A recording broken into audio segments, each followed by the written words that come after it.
All right, what's up, guys, and welcome to another episode of Crunch Time with Katelin. This episode is featuring Daniel Santos, and you can follow him on Twitter at Daniel Santos805. And we are going to be talking about the Browns because we're Browns fans. So, what's up, Daniel? That's right. Not much, Caitlin. It's an honor to be on Crunch Time with Caitlin. Well, thank you for making some time and joining. So No worries, let's way better than patiently waiting. Hey, whatever. we ain't talking about that stuff. This is new era. This is the new the Hugh World Order or whatever. So I want to get your opinion on some of the Browns. So quickly, let's go through. What do you think about Hugh Jackson? And what do you think about like the new additions to the team, the rookies, and all that stuff? Well, here's the thing about Hugh Jackson. I was upfront about it on Twitter. Like I was all for it because I wanted some leadership, as every fan did, and they wanted some direction. And you watch these teams now, like Cincinnati's playing Jacksonville, and Cincinnati's just running the ball down Jacksonville's throat because they're well structured. It doesn't matter what player is in. They just run. They have a formula. They just do what they do, and they're always successful. It's because they have structure. So that's what I was looking for in the coach. I wanted structure. Heard a lot of good things about Hugh Jackson, so I was stoked on him. I bought a Hugh Gotta Believe shirt from GV Artwork because I was, stoked on it. I bought one for Donnie McCarthy Jr. as well. Sent it out to him because he was the first one to call Hugh Jackson to Cleveland. And but now like I'm seeing the players react. I'm watching the offense, and this last game against the Buccaneers, I wasn't impressed. I don't like the line at all. I think Pastor is going to get blown by whatever defensive ends on the other side of Joe Thomas. It's not hard to beat that offensive line. I don't like Cam Irving at all. I think he talks a big game, and when Hugh Jackson said, "Oh, he's a tremendous player," what's he basing that off of? Because he missed a bunch of key blocks. He's running at people he doesn't know. I mean, I'd love to hear. I don't know if I've seen some stuff on Twitter, but Charles Bentley, he always has good opinions on offensive linemen, and I just would love to hear his rant about Cam Irving because Cam Irving is a complete project, and I don't know why the Browns have two first-rounders left on their team pretty much in the last couple of years, as everyone knows. They're just big projects, Justin Gilbert and Cam Irving. So off the side of the ball, I'm just, the vertical plays are good. The long balls are good. But this is preseason.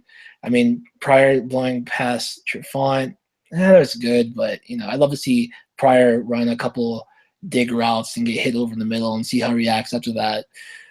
Defensively, it's just I'm not stoked on the defense at all.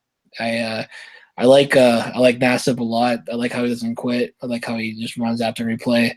Shelton's still flopping on people, but I'm curious what you think about the defense and if we're in a big hole this year. The defense is going to be just unbelievable. And unbelievable in how bad it's going to be. I am just predicting these games are going to go like 41 to 21, 41 to 28.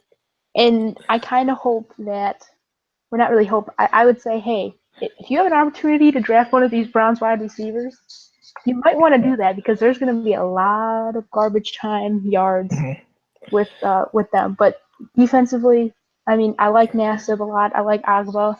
Danny Shelton is just Big flopper. He's getting outplayed by an undrafted free agent from Ashland. And it's just ridiculous.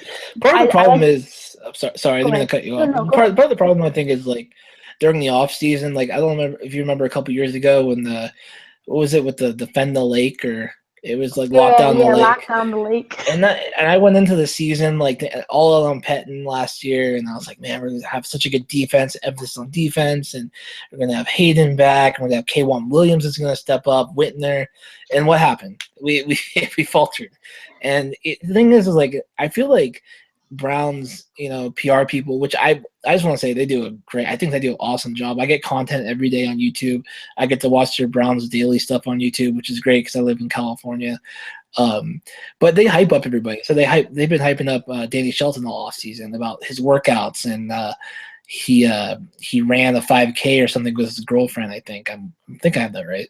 But like they have him up having a good year and he lost all this weight. But like I I know as a nose tackle is a difficult position because you're getting double teamed every time, pretty much every play. But I just haven't seen anything from Shelton in the last year or the last couple of preseason games. In fact, Shelton was playing throughout to the end of the third quarter last game. So that just shows you like the coaches are still wanting to see more improvement from Shelton. And it wasn't just last game. I noticed it was through the first and second game too. Mm-hmm. So it's very frustrating because it looks like another wasted draft pick. I mean, on paper, it was exactly what the Browns needed. They needed a defensive nose tackle who could take up blocks because we struggled so much with the run defense. And now it's like he looks so slow, and there's lines you could watch. He's the last person to get off of the ball when the ball's snapped, and it's like you're getting outplayed by, like I said, you're getting outplayed by Xavier Cooper and Jamie Meter, and just it's Yeah. and rookies now, and it's like It's frustrating. it is extremely frustrating. And Cam Irving, that is just baffling how terrible he is. Yeah. I don't know what he's doing. It's hard to think that guy was the starting center and left tackle for a national championship Florida State. Well, think about it. He played in the spread offense where the ball was out of the quarterback's hand within 3 seconds, and it was mainly 80% pass plays with Jameis Winston. But on the other side of the ball, on the same defense side of the ball, I was watching Paul Kruger miss a bunch of tackles, not get through to the quarterback at all. I wouldn't be surprised. I put out there on my Twitter page that when I was watching the game at night, if they release him or they trade him, I wouldn't be surprised. Throw someone else in there. Throw Ogba in at the other linebacker spot, because Kruger isn't getting any pressure. He's in the last year of his deal, I think, or it might be the second to last year of his deal. He's in his last year. So he's eating in the books for one more year. They're going to release that contract. There's no way he's coming back if he plays like this again. He to me, he's the biggest disappointment besides Shelton. But because you want to see somebody who's making that much money, and Tremont Williams getting outplayed by Jermar Taylor, and good for Jermar Taylor at the second round pick from Dolphins, getting a pretty much second chance and doing well with Ray Horton's defense, which is awesome. And so you like to see stories like that where these players are making the most of opportunities. There's no reason why Tremont Williams, who's a veteran and played on the championship team with Green Bay Packers, there's no reason why he should get beaten up by Jermar Taylor. Absolutely none. And he let it happen. And he can say it's his foot injury or whatever his injury. I think he has a foot injury. Yeah, I think it was a toe. I think it was a toe. But still, exactly. There's absolutely no reason for him to get beaten out by a second round pick a couple years ago. That's just not what you want, especially if you're paying. I don't have the numbers in front of me, but probably over $8 million, maybe $9 million for him this year. It's a bad look. And even last year, he just looked extremely slow. And it's just like, I get that he wasn't brought in to be the number one guy, but at the same point, it didn't look like there was any effort. At least we could say last year Paul Kruger gave effort into, covering running backs and tight ends, 10 yards downfield, even though he's a friggin' pass rusher. So I didn't understand why they were doing that. He's a pass rusher. Yeah. Why are you putting him into coverage? That was Pettin. The one thing I couldn't stand about Pettin's defense is the cornerbacks would always run with the receivers, but they would never look for the ball. There's a lot of plays with them, if you look back, where they're getting beat by these receivers, but they're like one step with them, but they're just face guarding and never looking back at the ball. So I'm hoping Horton coming back, he'll relive some of that 2013 magic when he was with Chud, and have them in a place to compete. And I think hopefully these young guys step up. I would, at the beginning of the season, I thought Gilbert would have been a perfect candidate to play short safety, but I really like Abram Campbell. I think he's a gamer. I think he's really good. Jordan Poyer, if he stays off Snapchat with Rachel Bush, he's a good player. He's been pretty consistent the last couple seasons, but I don't know. This is just going to be a bad year for our defense. I'm optimistic. I'm always first game. I'm ready to go. I'm ready to roll. Ready to get behind my guys and ready to cheer on Nate Orchard, but guys like that. But it's just there has to be players that step up, and that doesn't exclude Joe Hayden at all. Joe Hayden needs to have a year if he wants to be considered a top corner in the league still. Yeah, for real. All pro Joe getting burned by, receivers 5'10" and under. Steve Smith lighting him up. Antonio Brown lighting him up. Yeah, that game last year when they were playing the Raiders at home, and Derek Carr, the first quarter, the first possession, just kept throwing at Joe Hayden. It reminded me of the first game, which I was actually at when Justin Gilbert's rookie year, when it was the Browns at Steelers to open the season. Mm-hmm. And Ben Roethlisberger just kept throwing at whoever Justin Gilbert was guarding. And Justin Gilbert was getting burned, was getting turned around. It reminded me of that. It's just a quarterback picking on a team that's just blitzing and having man-on-man coverage on the outside. It just reminded me of they're picking on the weakest link. And so it was just sad because the Raiders knew that Joe wouldn't get the best of Amari Cooper because Joe wasn't at full speed. So I kept on looking at the TV and yelling. And I was like, just put someone else on him. Put someone else who's like not banged up and going slow. But Joe hates that pride, and you want that in competitors. So I mean, I'm behind the guy, but he needs to have a really good year. Letting go of Mingo, I think that kind of shows the defensive players. Hopefully Kruger too. That least is short with this new regime. That they do have a lot of draft picks piling up. That they could make moves at any time. So hopefully the fire is burning beneath them. But at least with Kruger, he has some familiarity with Ray Horton. Being here for the 1 year Horton was in 2013, and Kruger, he did solid from what I remember that year. But I mean, that was his first year with it. His first year with the team. I don't. Yeah, but he's not a number one pass rusher anywho. So. Yeah, but they paid him like it though when he. Well, yeah, but I mean the numbers he put up with Baltimore, considering he had Suggs on the other side. I mean, right. Yeah, so that obviously inflated some stats with him. Yeah, I don't even think he was starting on the Ravens Super Bowl team. I think he just came in certain spots. But at the same time, it's just defensive side. It's going to be a big issue. On offense, I like what I see from Terrell Pryor, but I'm just like I said in the beginning, I'm just not committed to crowning him the next elite receiver like Donnie McCarthy Jr. did. Just because he's tall and athletic and he's making these sick plays in practice, and doesn't mean he's a NFL receiver as of yet. But I like his work ethic. I saw an Instagram video of him last week riding his bike to training camp. So he seems to be all in on it, and he's doing a great job staying out of trouble and stuff, which is the main thing with Cleveland receivers, obviously. But I want to see, I want to see how he does in double teams. I want to see how he does in like real game action, where he's getting hit across the middle and has to take a couple hits and then still be in. So that's when you'll see like Terrell Pryor's transformation really come full circle. Yeah, but honestly, I don't see how. And here's where I think we can be optimistic as fans. The wide receiving core, and you could put Duke Johnson in there too, and Gary Barnidge. How do you double team any of them? You can't double team, Gary Barnidge, because he's just going to catch the ball. Doesn't matter how many people you have on him. And you have to always have someone, a safety up, because, Terrell Pryor, he's shown that he could be a Pro Bowl corner in Trufant. So, and he's fast, he's huge, and just throw it up there, let him run under it. Same thing with Corey Coleman. Like, we don't really know what he's about. He obviously, I think he had one catch last game. One catch that he bobbled and catch. It was a little screenplay. Yeah. But still, I mean, we'll see what he has. And then in, week 5 comes around, we get Josh Gordon back. Then I honestly don't know how.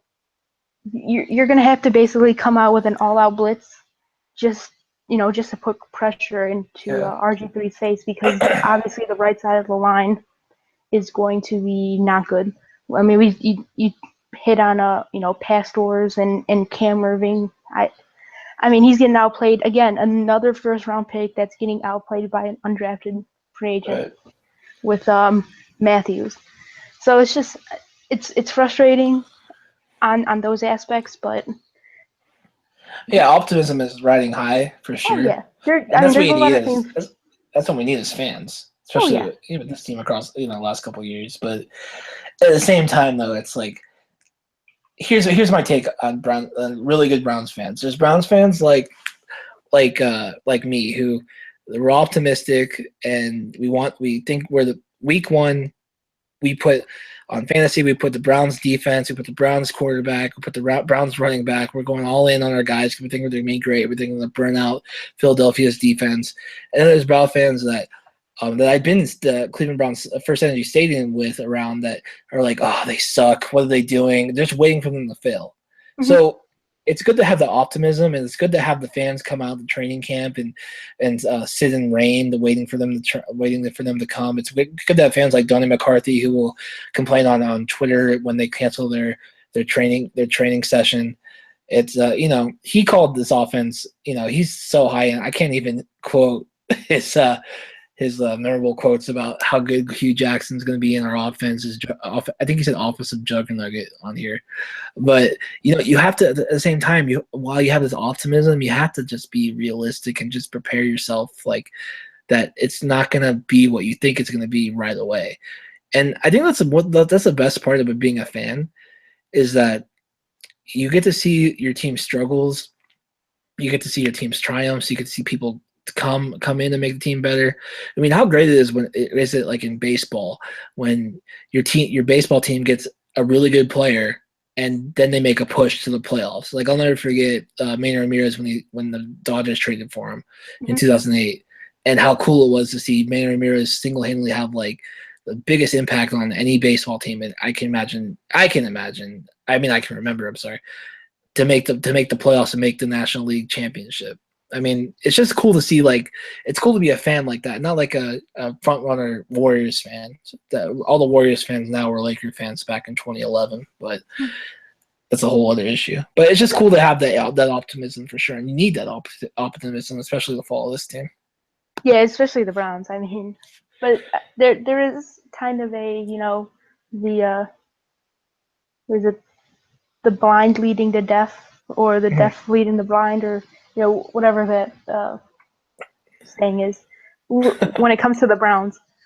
But at the same point, I mean, Hugh Jackson and the people he brought in, you can't help but not to be optimistic about some of the stuff. Like, he was the number one guy in the off season. Every team, almost every team, wanted to interview him, wanted him as their head coach. Yeah, it was big. It was big for us when we got that. We got him signed when the Giants sent him a plane to pick him up, or the Giants were going to interview him the next day, and we got him right away. And that kind of was like, wow, we finally got somebody we actually wanted. We don't have to get a Shermer. We don't have to get a Chud, because Chud was our second pick. I forgot who we were.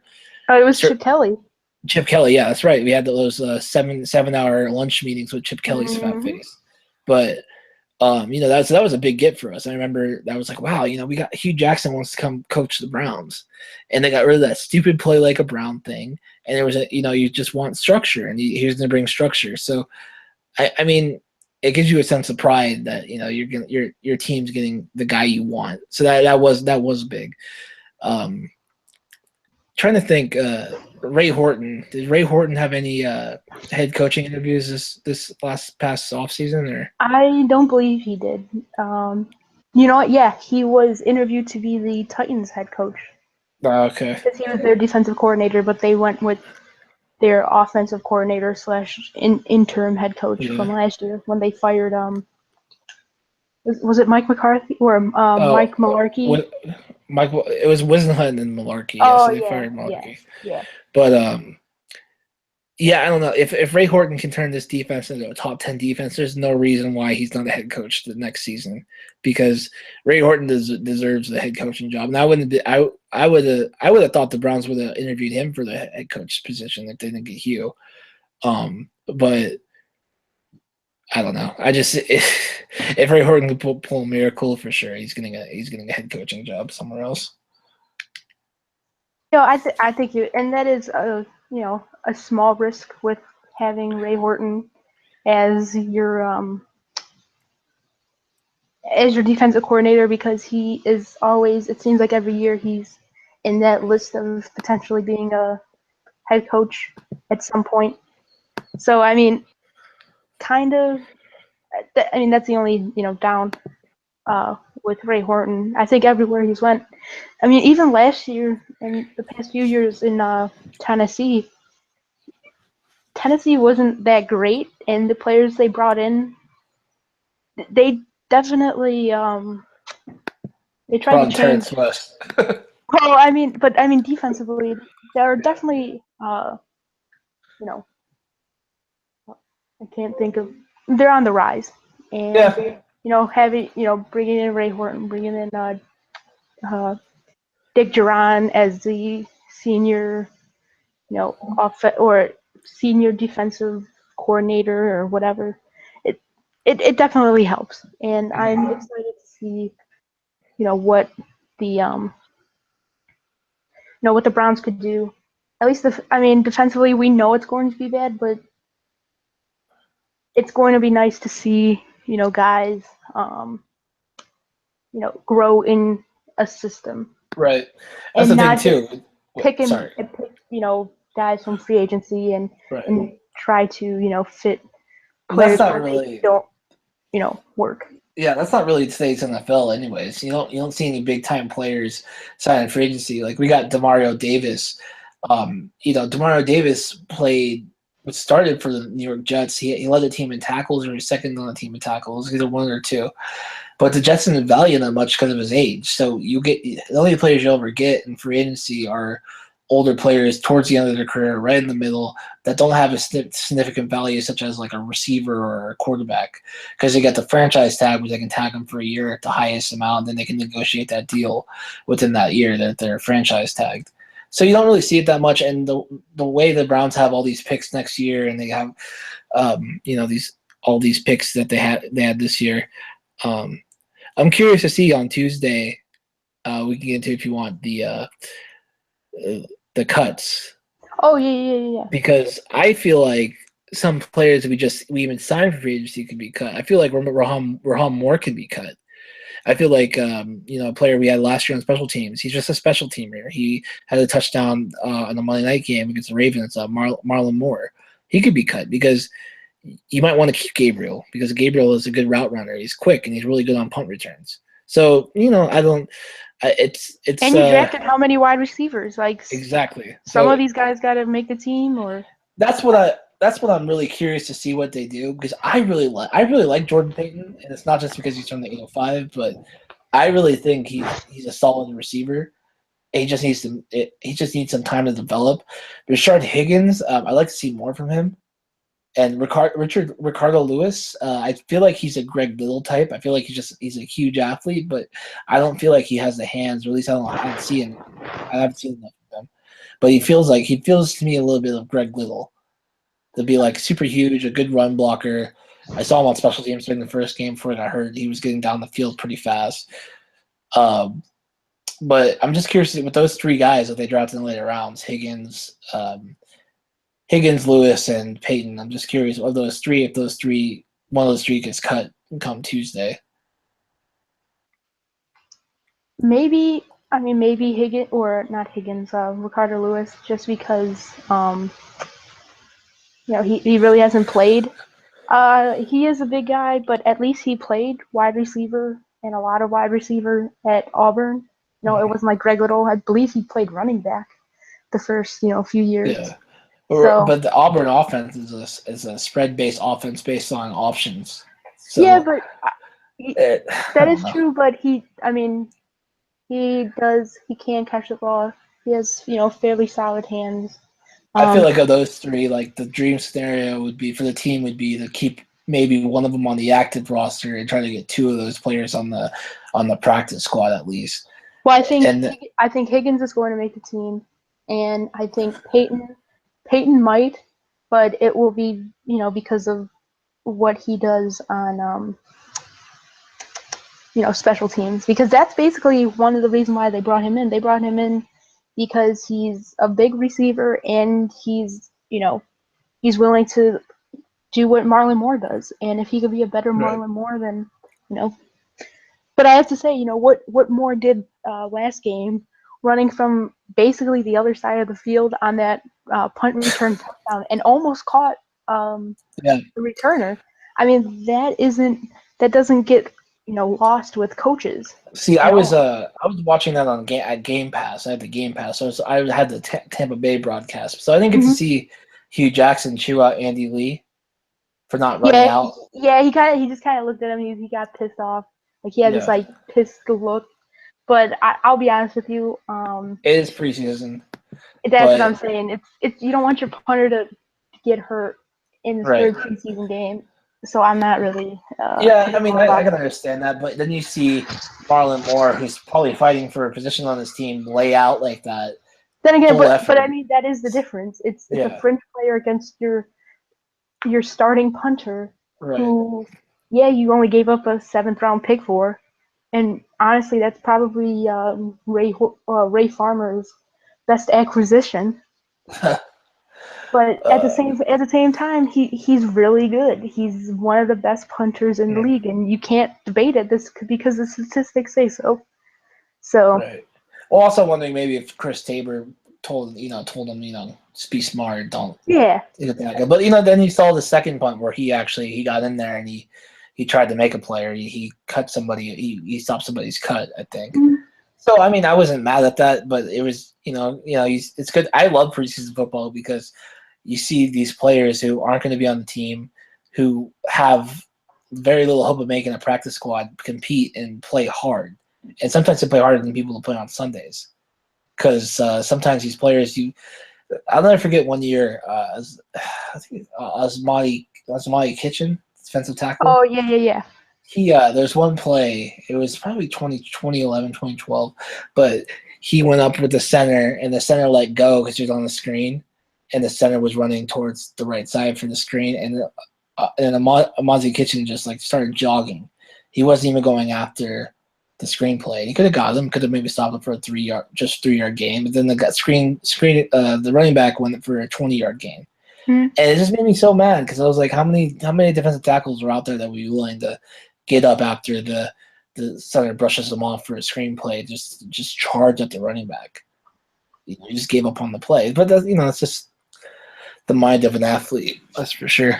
Well, But and I think there's definitely a difference between someone who's an undrafted. I believe Kitchen was a undrafted free agent from Kent State, and let me think.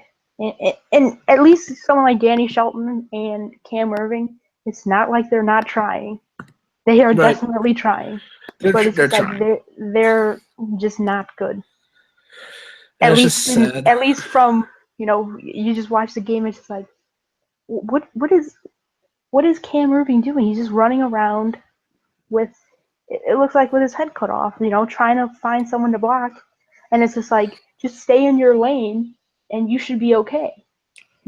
That fumble sack by uh well, it was with RG3, and there was a vine, and Cam Irving, he goes to like the left tackle position to try to find someone, Yeah, and he just the internet is completely awesome. let the defender swoop where he's at, and he sacks they, RG3, and RG3 fumbles, and it's just like, what are they, you doing? they, they played that with the that song. Yeah, yeah, yeah. That I did was see that. good. But here's the thing: you got Mike Matthews and Garth Gerhardt behind him, and they both have. Gerhardt has, I think, 3 or 4 years experience at Stanford as starting center. Mike Matthews, starting center at Texas A&M, and he has good bloodlines. I don't know if that means anything in the NFL, but his his father, who his family is. Mm-hmm. Why not put a center who is experienced in there and just see what the hell happens? Put Cam Irving on the bench. Put him as a guard or a six lineman package like they did last year. But I think this year they're going with Durango, from what I've seen. I think so too. But just put a center who can get up there and single out who the mic is, what package the defense is running. It just baffles me. It really, that was my first moment of being baffled by Hugh, with Hugh saying, "Oh, he's a tremendous player," but then again, it's kind of like the Iron Curtain. You don't know what's going on behind the scenes. Maybe they're chewing his ass out. Hopefully, they are. But, I'm sure they are. I mean, yeah, but he's become a parody of himself. Right, and then the thing that made Pat Shurmur so bad is Pat Shurmur never gave you a straight answer. I'm not saying Hugh's not giving a straight answer. I think Hugh interviews really well. I think he's very respectful to the media members, and Shurmur wasn't towards the end. But Shurmur would always say they battled at the end of every game. Every time when a reporter would ask a specific question about what do you think about so and so's play, or what do you think about this player, well, they're going out there and battling. He never gave you one specific answer. So that wasn't a strong Iron Curtain because he didn't have any confidence in him. He didn't seem like a good leader. He wasn't a good leader. So I don't know. It's and they also had the chance to put a waiver claim on Brian Stork. I don't know what position they were in that the Redskins kind of grabbed them. The Redskins seems like they'd be higher than the Browns would be on that list, on the waiver list. But they could have made a chance to get Brian Stork, and that's a veteran center. But we'll see. We'll see what happens. I'm just I know Cam Irving's going to start center, but if he keeps missing blocks and whiffing and not knowing what to do, you definitely got to pull him. Yep. And we got a couple of questions from my friend Todd, and he wonders what's the over and under for how many games RG3 plays. I'm gonna say over 10. Just because I think he'll stay healthy. I think he's more focused. I know he's got the girl's name tattooed in his throwing arm, and he's writing tweets in a different language. But I just think he's more focused this year because he wants to prove himself, and he knows he can prove himself with this offense. I don't see him getting injured. I mean, knock on wood, but I don't see him risking himself to get injured. I see him taking a lot of dives. His dives look pretty horrible, his slides, but I just feel like he'll be able to be healthy for a good majority of the year. I'd have to say if the over and under was 10, I'd take the over probably. Yeah. And plus, you hope that it's over 10 because you don't want Austin Davis playing, and you don't want Cody Kessler playing, and you're not sure if you're going to potentially trade Josh McCown because Dallas might need a quarterback. Right. I think Tony Romo got hurt, and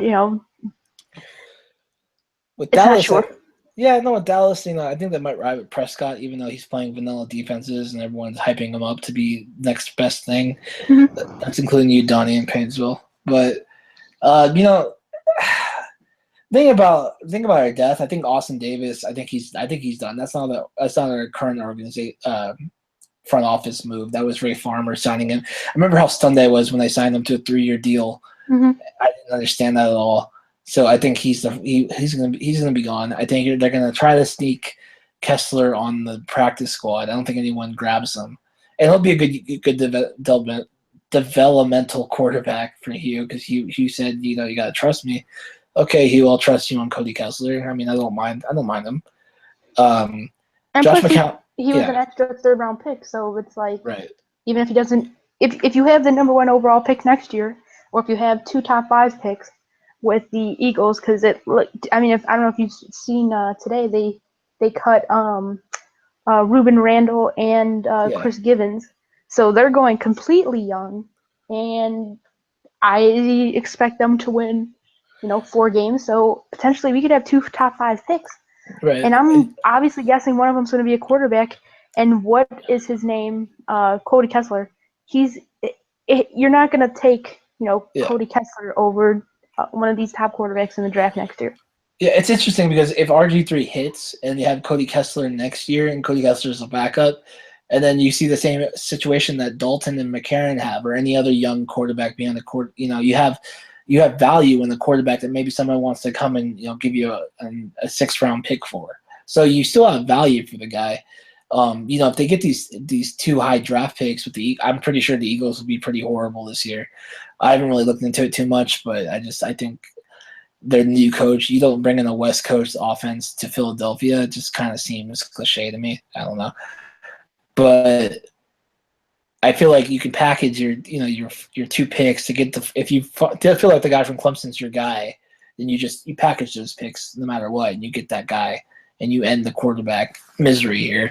But same time, getting back to Josh McCown, he's very valuable to me, I think, because I think Josh McCown can hop into any offense, any time, any point of the game, and just act like he's been there since the beginning of the first quarter.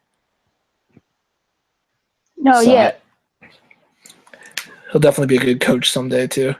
No, yeah, I think he definitely has a future. Heck, it might even be here. I mean, I wouldn't be surprised if he retires and Hugh Jackson wants him as a quarterback coach. I mean, why Right. not? Yeah. No, for sure. Definitely see that. And I remember reading an article a few years ago, and even when McCown was with the Bears, Jay Cutler was like, "This guy is, I wish I met him, earlier in my career."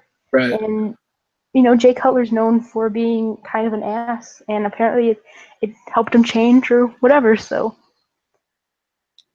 I really like Josh McCown. I didn't like the pickup when we picked him up last year. I was like, what are we? Josh McCown, are you serious? But what he brings, off the field is Yeah, I mean, I hate when people say like the cliche stuff, like, oh, he's a barn burner, he's a true professional, class act. The guy is who the guy is. You're not gonna. He's a guy who played independent football because he loved the game so much. He's a guy who plays summer league basketball because he likes to compete and doesn't care if he tears. He doesn't want to tear his ACL, but he's an athlete. So I mean, I have respect for him because he came back and he learned how to adapt to his surroundings, and he had a really good resurgence in Chicago. So I mean, I'm definitely a Josh McCown guy. I just respect what he's done for football, and from Luke McCown to Josh. We had Luke McCown when he was a rookie. mm-hmm. So that's pretty cool. But he's very valuable to keep, and I don't think the Browns will risk trading him to put Kessler behind RG3. I just think that's too risky of a move. No, yeah, and I definitely agree with that because you can't go with Austin. I don't think you can go with Austin Davis. I get he's a gamer or whatever, those cliches, but yeah, I don't trust Austin Davis. I seen enough when he had to play against Cincinnati when he got blown out. Was it 41-0 or something Right. ridiculous like that? So, but again, overall, I'm slowly optimistic. Just like I don't want to jump all in on this year, but then again, I'm just gonna sit back and just enjoy watching a lot of these young guys develop. And that's what my outlook on the season is going to be. And honestly, if we go 3-13, 4-12, 5-11, that's probably for the best. So we can get our franchise quarterback. And it was kind of smart for Hugh Jackson to just go with RG3 this year because it does buy him another year. If RG3 is terrible this year, he's like, all right, well, he's terrible, and we get a top 5 pick. But if he's good, and you go, 7-9 potentially, just because you completely outscore. And I know obviously this is a dumb cliche, outscoring the other team, but just win these games 48 to 42, 35 to um, 35 to 31, whatever it may be, then maybe you build your offense, and then next year you go with RG3 for the next few years, and then you build your you have a built offense, and now you build your defense, and then It's all about potentially yeah. maybe you could be a playoff team next year, and especially with Cincinnati, you kind of pencil them in at 10-6. But next year, you really don't know. Pittsburgh, you really don't know. Yeah, it's all about structure for sure. I mean, Exactly. And I think Hugh Jackson brings structure, and he brings respectability to this team. And so does, Sashi Brown and D. Haslam. D. Haslam apparently is a very integral part of the Browns organization, and that's really good. So yeah, yeah. I'm I mean, excited. I really just like from the fan promotion aspect, I guess, like the public reception. I really appreciate how responsive the Cleveland Browns organization is towards the fans. That's a separate. I mean, that's just a separate thing. You can talk about it, but last couple years they've been really, really like they wouldn't ever respond to people on Twitter, the Browns main thing, or you would write to the Zagura and he just would ignore you. He would just promote the Cleveland Browns Daily on his Mm-hmm. Twitter, and then like you see this huge shift from this offseason of people from within the organization, even people I've talked to on Twitter that are part of the video department, because I've written to them saying like, just wanting to know how awesome it is. I get this content. I live 2,000 miles away. I just click on go on YouTube and I get all your stuff. I think it's great because that never happened before. Mm-hmm. And you see all the stuff they do from behind the scenes of building the Browns episodes and Cleveland Browns daily episodes every Sunday night. It's it starts from the top, and whoever's in charge of the PR stuff, I think it's a great turnaround, because now you got fans clicking YouTube, watching their YouTube content, getting attached to these players, wanting to care about this team. So I think that's awesome. It does start with the coach, starts with the organization as a whole, but I just really like the turnaround I see from the team. They're more receptive towards the fans, and they're more willing to listen to the fans rather than just say, oh, here's your end of the year poll that we're gonna send you. To rate the merchandise and rate everything that we experienced at the stadium this year. It's more of an interactive daily content that you get and that you're able to respond to, and that I'm sure they see. I'm sure they have people now that make sure they get the fans' opinions and fan outlooks on things. So it's a good change up for sure. Mm-hmm. And I mean, you said they look at their stuff daily. I mean, it's Cleveland Browns daily. Right. LOL. But we'll wrap this up. But I got a couple more quick things. We'll kind of do like a rapid fire Sure. type thing. So let me think.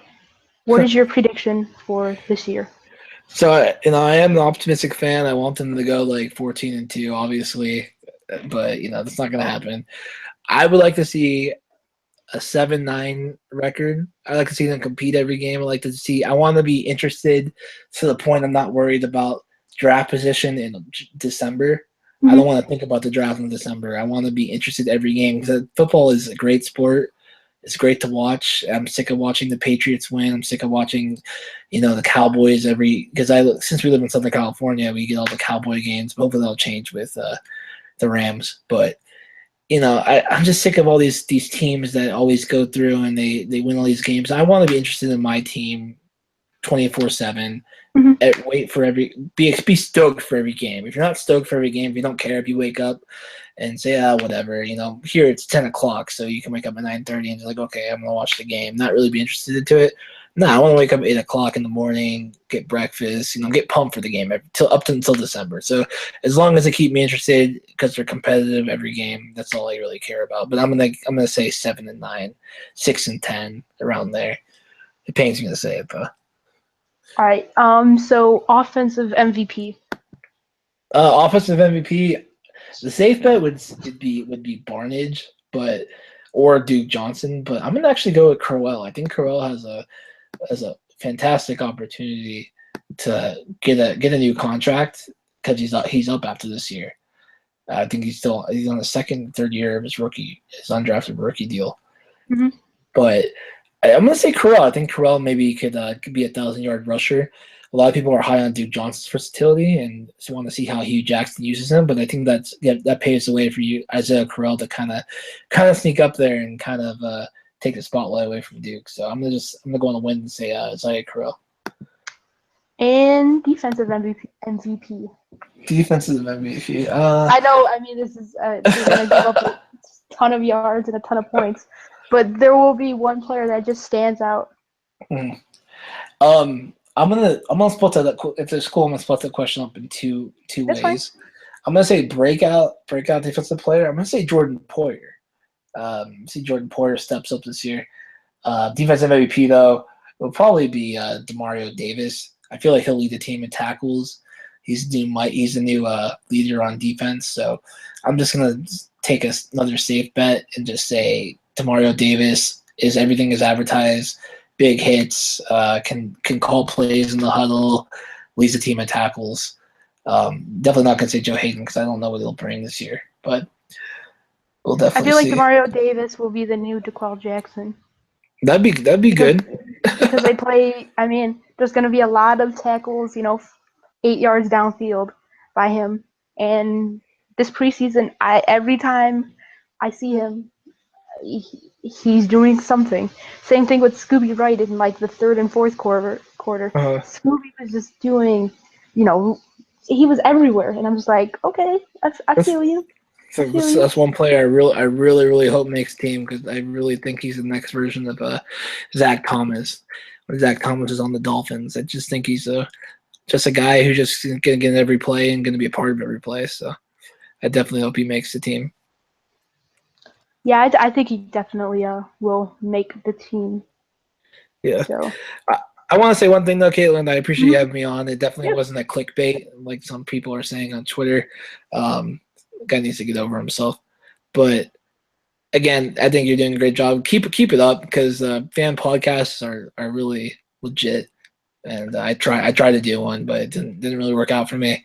Had to go a different avenue, but definitely enjoy listening to your takes for sure. And I'll definitely I would love to do it again, especially to make that guy in Painesville upset for no reason. Yeah, I appreciate you coming on. Our relationship has been odd the past, since talking with you, and honestly, I'm just trying to, mend the fences because it's a new year, and honestly, I just want to talk to people. I want to talk to a whole bunch of people to see their opinions on a whole bunch of different stuff, on a variety of different topics. Right. And you were one who's like, yeah, I'll come on, and I'm like, okay, well, let's come on. Come on. And that's the thing. Donnie's been on, Pat and Shaker's been on, Paul Duncan, he's been on. So it's, I just want, to talk to people about, certain subjects that I have interest in and a lot of other people have interest in also. Yeah, that's the thing is that's when I created the short-lived patiently waiting podcast, it was basically to get everybody on I saw on Brown's Twitter to just go on a Skype call and just talk and about the Browns games and stuff. It was a pretty good idea, but it's just hard to get connected to people. It's hard to get people's commitment, as you know. So it's just really good to see that you're not changing up your vision. You're just doing what you want to do, and it's a good hobby to have and reaching out. You should get Ellie Andy on. Ellie Andy's a good guy. Yeah. Yeah, there's definitely a list of people I like to get on. I'll definitely try to get a lot of people on right before the season or right after the season, just based on everybody's schedules. I'm not getting paid for this. Nobody's getting paid for anything. I don't put ads up on, my YouTube channel. I just want to do this because I like talking to people. Right. And that's it. And that's the thing. As you said, as burying the hatchet, I'd like to, come out on here and bury the hatchet with Donnie, because I feel like Donnie just takes things to the extreme. And I don't want to make this a personal podcast for you, but I just feel like on the air, I just want to say, Donnie, I think you're a good dude. You know how I feel about you. So, you ever want to give me a call, you ever want to reach out, I'm always going to be here for you, for sure. And if you ever want to do a podcast with Kate, you should definitely do a podcast again because I think your takes are amazing, good quotes.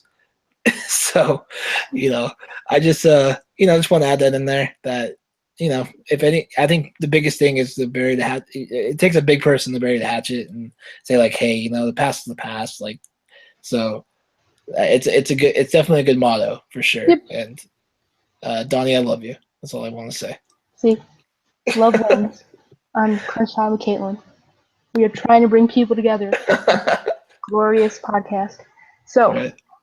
again, thank you, Daniel, for joining, and No thank you all for listening. Thank you, Todd Nyerges, for commenting it, and you're my dude, and you will be next sometime. But again, thank you, Daniel, for coming on. Thank you for taking some time, taking an hour out to talk Browns. And yep, go Browns. And we will talk with you later.